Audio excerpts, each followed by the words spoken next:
हम सब यीशु मसीह के नाम में इकट्ठे हुए हैं। तो जैसे हमने बीते शनिवार भी इन बातों को सीखा था कि अन्य भाषा में प्रार्थना करना, तो जब हम अन्य भाषा में प्रार्थना करते हैं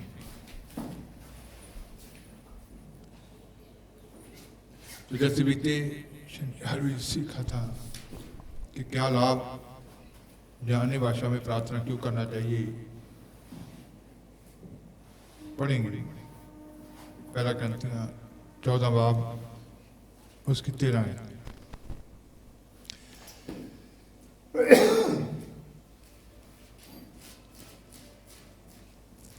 पहला ग्रंथियां 14 बाब उसकी 13 है।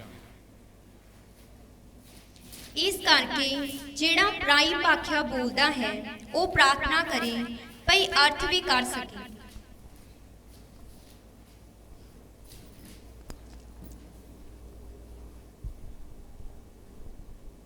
इस कारण जो अन्य भाषा बोले वह प्रार्थना करे कि उसका अनुवाद भी कर सके। तो जब हम अन्य भाषा बोलते हैं तो अक्सर जब हम अन्य भाषा बोलते हैं तो जैसे सीखा था कि ये हमारा परमेश्वर के साथ एक लिंक स्थापित हो जाता है। इसको कोई नहीं समझ सकता, यहाँ तक कि शैतान भी इसको नहीं समझ सकता कि हम कौन सी परमेश्वर के साथ वेद की बातें कर रहे हैं या दुआ कर रहे हैं। लेकिन अन्य भाषा में जब दुआ करते हैं तो परमेश्वर की ओर से ही अन्य भाषा में दुआ करते करते समय में परमेश्वर की ओर से ही उसको हम वरदान भी कह सकते हैं।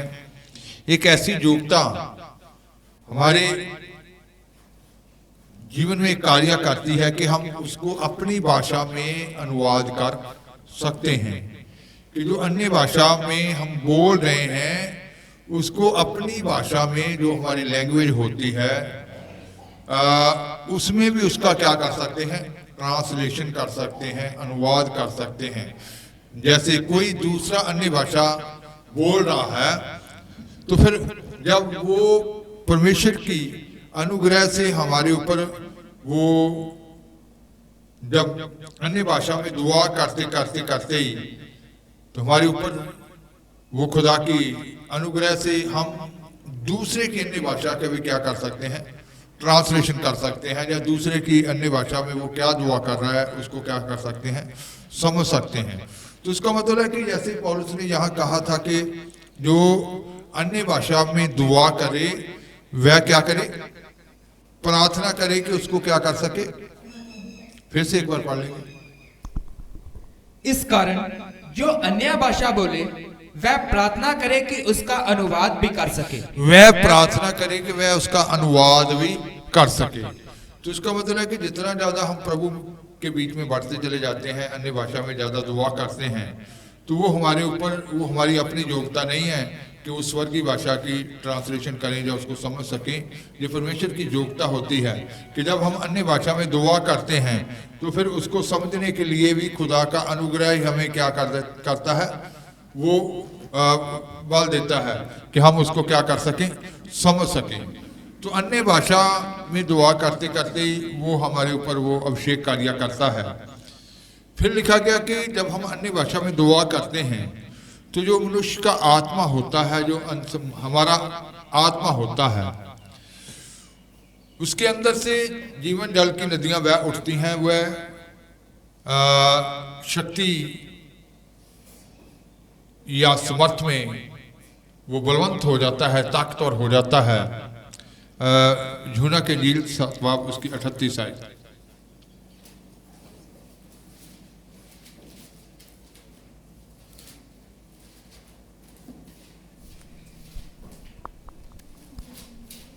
जे कोई मेरे उत्ते नीचा करता है, लिखत अनुसार अमृत जल दियां नदियां ओदे अंदरों वगणगियां।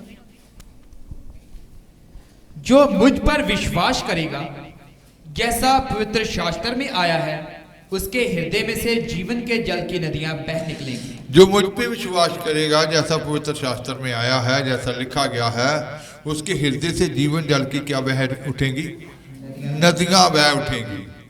तो इसका मतलब है कि उसके अंदर से वो जल का सोता बह उठता है, पवित्र आत्मा का अभिषेक उसके अंदर से क्या करता है, निकलता है। तो उसका मनुष्य का जो आत्मा है वो क्या हो जाता है, उस शक्ति में, उस समर्थ में क्या हो जाता है, एक ताकत में आ जाता है, जहाँ बलवंत हो जाता है या समर्थी हो जाता है। तो जैसे पहला ग्रंथियां 14 बाब उसकी 14 और 15 आयत में भी लिखा है, पढ़ेंगे।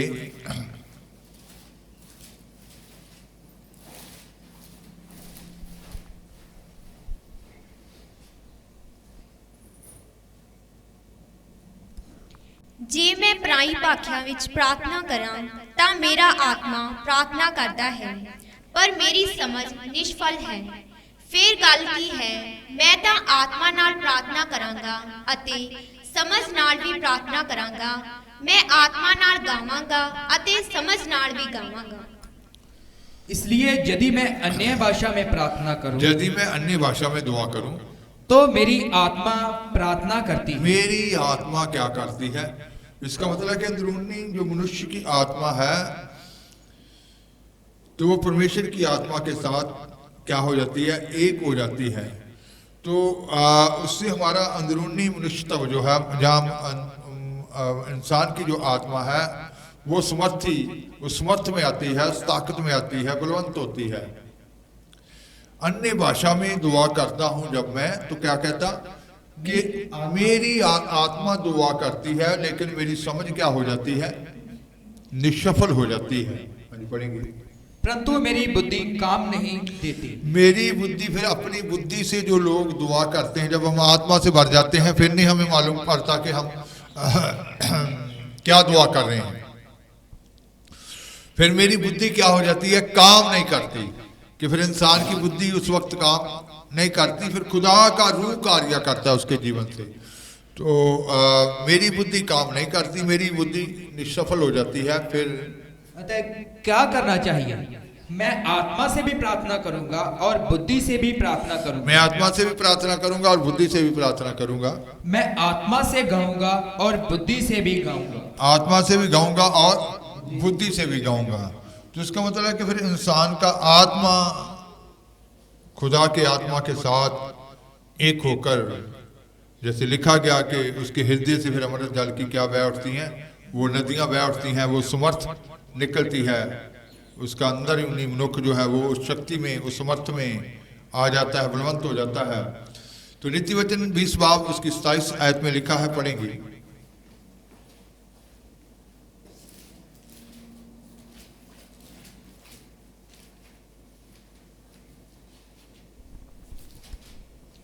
ਮਨੁੱਖ ਦਾ ਆਤਮਾ ਯਹੋਵਾ ਦਾ ਦੀਵਾ ਹੈ ਜਿਹੜਾ ਸਾਰੇ ਅੰਦਰਲੇ ਹਿੱਸਿਆਂ ਨੂੰ ਖੋਜਦਾ ਹੈ। मनुष्य की आत्मा यहोवा का दीपक है, वह मन की सब बातों की खोज करता है। मनुष्य का आत्मा यहोवा का दीपक है, यहोवा का दीपक है, वह मन की सब बातों की खोज करता है। मन की सब बातों की क्या करता है, खोज करता है। मनुष्य का आत्मा यहोवा का क्या है, दीपक है। जब आत्मा का उस खुदा की आत्मा से मेल हो जाता है, एक हो जाते हैं, तो फिर मनुष्य की आत्मा यहोवा का क्या है, दीपक है।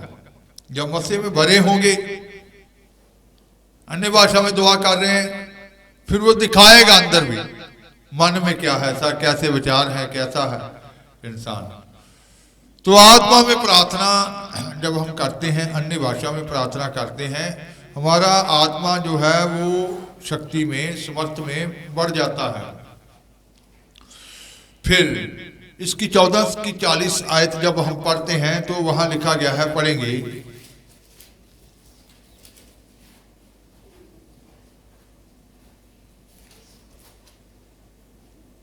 पहला ग्रंथियां 14 बाब 40।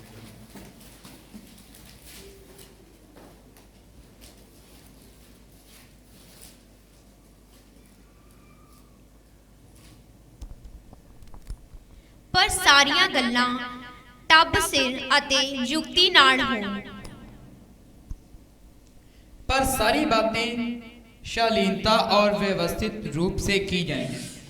सारी बातें शालीनता और व्यवस्थित रूप से की जाएं। रूप से की जाए।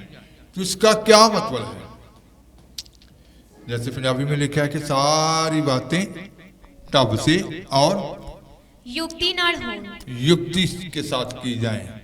तो जब इंसान अन्य भाषा में दुआ करता है तो उसके मन में बहुत सारी पहले उथल पुथल सी होती है, बहुत सारी कल्पनाएं, बहुत सारे मन जो है गड़बड़ी या वो शांत नहीं होता। लेकिन जब अन्य भाषा में दुआ करता है तो सारा कुछ क्या हो जाता है, कंट्रोल हो जाता है। व्यर्थ की बातें क्या हो जाती हैं, थम जाती हैं, शांत हो जाती हैं। व्यर्थ की कल्पनाएं जो है वो रुक जाती हैं। व्यर्थ की जो चिल्लाहट या वो सब क्या हो जाता है, बंद हो जाता है।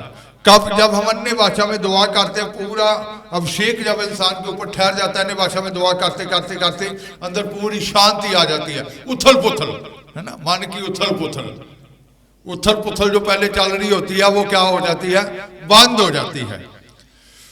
तो फिर अंदर सारी बातें क्या होती हैं, फिर इंसान की समझ में कि सारी बातें कैसे होती हैं, युक्ति के अनुसार। और कैसे लिखा है हिंदी में, शालीनता और व्यवस्थित रूप से, युक्तियों के साथ। तो ये तभी होता है जब हम मान लीजिए हमने पूरा दिन का काम है, अन्य भाषा में सुबह उठकर जब बहनें हैं या भाई हैं, जब 1-2 घंटा पूरा अन्य भाषा में दुआ की है, तो अब पूरे दिन का काम भी क्या, उथल पुथल जो मन में ऐसे कि ये मैंने ये भी करना है, मैंने ये भी करना है, ऐसे उथल पुथल मची हुई है, वो सब क्या हो जाएगा, उसमें रोक लग जाएगी, वो थम जाएगा उथल पुथल। मुझसे जल्दी से जल्दी जाना है, ये भी करना है, अंदर पूरा शांति आ जाएगी। उथल पुथल में क्या हो जाता है, बहुत बार गड़बड़ी में काम उल्टा हो जाता है। उसी काम को करने में फिर से क्या लग जाती है, कितना टाइम लग जाता है। जल्दबाजी में वही काम क्या हो जाता है, देरी हो जाती है फिर उसी काम को करने के लिए। लेकिन अगर हम अन्य भाषा में जब हम दुआ करते हैं तो सारी बातें युक्तियों के साथ या सारी बातें व्यवस्था के अनुसार या सारी बातें शालीनता से होने के लिए क्या होता है कि जब हम अन्य भाषा में दुआ करते हैं वो मन की उथल पुथल जो है वो क्या हो जाती है, बंद हो जाती है, वो शांत हो जाती है। तो व्यर्थ की ऐसी बातें जो होती हैं, भाग दौड़ जो मन के अंदर चल रही होती है, वो क्या हो जाती है, थम जाती है। मैंने ये भी करना, ये भी करना, इंसान के अंदर फिर क्या आ जाती है, शांति सी आ जाती है। जब शांत हो जाएगा तो बाकी काम भी क्या हो जाएंगे, सही हो जाएंगे, क्योंकि फिर मन के अंदर क्या है, एक समझ आ जाती है कि इस काम को कैसे करना है। और रसोई में क्यों गड़बड़ी हो जाती है कि जल्दबाजी में, है ना, जब दुआ नहीं करनी, अन्य भाषा में दुआ नहीं होनी, तो बहुत सारे क्या क्या है कि खाने में भी क्या हो जाती है, बनने में गड़बड़ी आ जाती है। घर के काम जो होते हैं उथल पुथल से जब होते हैं तो उनके बीच में भी क्या हो जाती है, गड़बड़ी आ जाती है। दुनियावी काम, कोई भी काम हो तो उसमें भी क्या हो जाती है कि मन उथल पुथल में है, वो अभी शांत नहीं है। तो अन्य भाषा से दुआ करने से वो भी क्या हो जाता है, शांत हो जाता है। ये सारी उथल पुथल क्या हो जाती है, बंद हो जाती है। व्यर्थ की जो बातें गड़बड़ी चल रही होती है अंदर, वो सारी क्या हो जाती है, थम जाती है। तो इसका मतलब है कि अन्य भाषा में दुआ करने के बगैर इंसान पूरा जब अन्य भाषा में दुआ करता है तो कंट्रोल से चलना। जब कंट्रोल, जैसे एक शरीर पे पूरा कंट्रोल, मन के ऊपर भी कंट्रोल हो जाता है, तो अन्य भाषा में दुआ करना है तो फिर ये उथल पुथल भी क्या हो जाएगी, बंद हो जाएगी। तो फिर लिखा गया कि जब हम अन्य भाषा में दुआ करते हैं तो एक बार फिर पढ़ेंगे वो 1 कुरिन्थियों 14 बाब की 15 आयत, और इसके साथ रोमियो 8 की 27 आयत भी पढ़ लेंगे। फिर गल की है, मैं तां आत्मा नाल प्रार्थना करांगा अते समझ नाल भी प्रार्थना करांगा। मैं आत्मा नाल गावांगा अते समझ नाल भी गावांगा। इसके साथ रोमियो 8 की 27।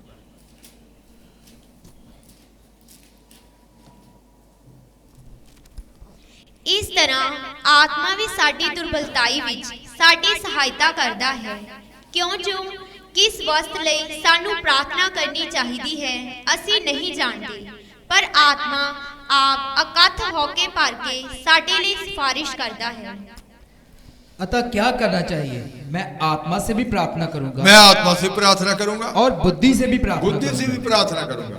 मैं आत्मा से गाऊंगा और बुद्धि से भी गाऊंगा। आत्मा से गाऊंगा, बुद्धि से भी गाऊंगा। और मनों का जांचने वाला जानता है कि आत्मा की मंशा क्या है, क्योंकि वह पवित्र लोगों के लिए परमेश्वर की इच्छा के अनुसार विनती करता है। तो इसका दोनों वर्सेज हमने पढ़े हैं, इसका मतलब क्या है? मतलब है कि जो मनुष्य की इच्छाएं होती हैं, इंसान की अपनी इच्छाएं जो होती हैं वे परमेश्वर के क्या हो जाती हैं? परमेश्वर की इच्छा के अधीन हो जाती हैं। परमेश्वर की इच्छा के अधीन हो जाती हैं, समर्पित हो जाती हैं। मनुष्य जब हम अन्य भाषा में दुआ करेंगे तो वहां पौलुस ने क्या कहा था कि मैं आत्मा से भी गाऊंगा और समझ से बुद्धि से भी गाऊंगा। मैं आत्मा से भी प्रार्थना करूंगा और बुद्धि से भी प्रार्थना करूंगा। उसका मतलब है कि जब हम अन्य भाषा में दुआ करते हैं, जब हम अन्य भाषा में दुआ करते हैं तो फिर हमारी समझ में बुद्धि में बात आ जाती है कि बहुत लोग क्या होते हैं कि जो लफ्ज़ नहीं बोलने चाहिए, जब अपनी समझ से जब अन्य भाषा में अभी दुआ नहीं की, मन कंट्रोल में नहीं है, तो फिर उन्होंने ये नहीं मालूम कि कौन सी दुआ करनी है, कौन से लफ्ज़ निकालने हैं, कौन सी दुआ हमें करनी चाहिए। वो वैसे ही अपनी समझ से लफ्ज़ निकलते रहते हैं इंसान के, या अपनी समझ से अपना उसका विवेक भी बोल सकता है कि उसके मन में जो चल रहा है अंदर, जैसे मनुष्य का विवेक, तो वो विवेक की भी कई बार सुन लेता है। तो जब आत्मा में अन्य भाषा में कुछ देर हम प्रार्थना करते रहते हैं, तो जब खुदा का अभिषेक ऊपर ठहर जाता है तो क्या हो जाता है? मन में जो उथल पुथल है वो थम जाती है, व्यर्थ की बातें, व्यर्थ की कल्पनाओं के ऊपर रोक लग जाती है। तो फिर आत्मा में जब वो उसने कहा कि मैं आत्मा में प्रार्थना करूंगा और बुद्धि से भी प्रार्थना करूंगा, इसका मतलब अंदर समझ खुल जाती है। मसा जब ऊपर जेल में ठहर गया तो समझ खुल जाएगी कि मुझे किस रीति से दुआ करनी चाहिए, किस बात की दुआ की जरूरत है, अब क्या होने वाला है, कौन सा खतरा है, जहाँ किस मेरे परिवार के किस मेंबर के लिए मैंने दुआ करनी है, कौन सी गड़बड़ी पैदा होने वाली है, या कौन सा दुष्कार्य करना चाहता है, तो आत्मा में समझ आ जाता है। तो जब हम वो बुद्धि से वही दुआ करेंगे तो जैसे पौलुस ने 8:27 में भी क्या कहा था, फिर से एक बार उसको पढ़ेंगे।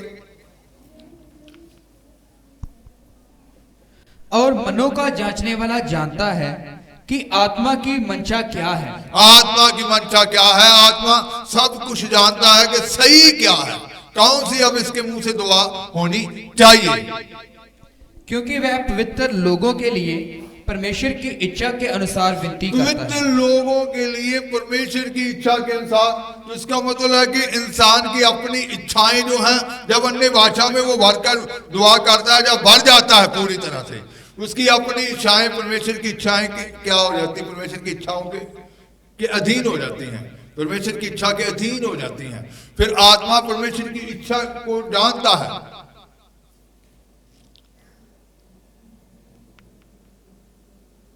तो पहले अन्य भाषा में कुछ समय हमें दुआ करनी चाहिए, जब अभिषेक ठहर जाता है तभी हमें दूसरी दुआओं को शुरू करना चाहिए अंदर से, फिर वो समझ के साथ, बुद्धि के साथ दुआ निकलेगी।